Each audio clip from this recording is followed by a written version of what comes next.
गेलो अहाँ हमरा सोत प्रेम केलो अहाँ हमरा सोत तखन किया मुँह मोरि लेलो दोसर के संग नेह लगा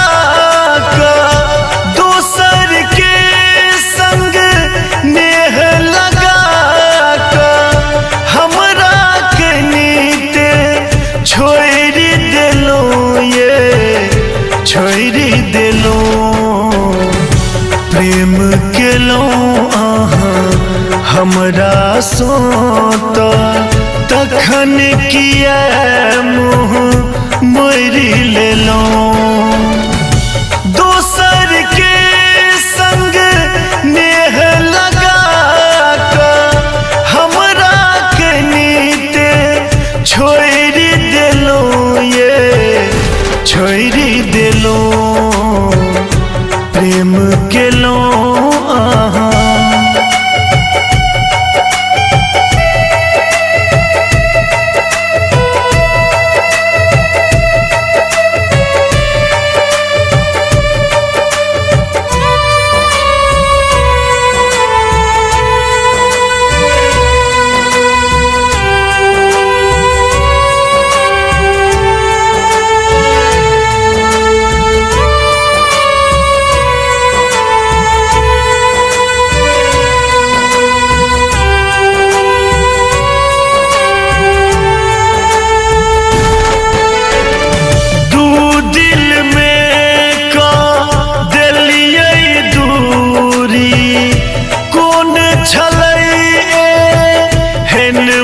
मजबूरी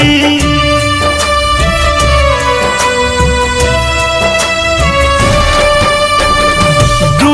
दिल में का दिलिये दूरी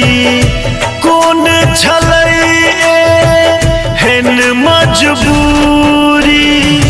बन्ह का प्रेमक पावन बंधन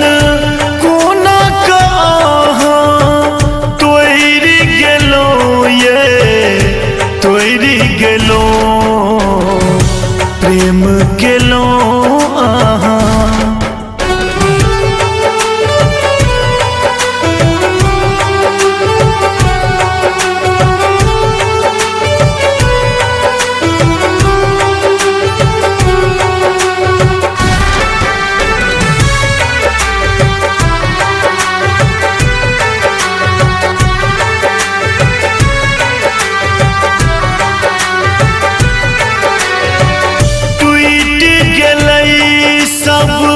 सोचल सपना डोली चढ़े नहीं एलो अंगना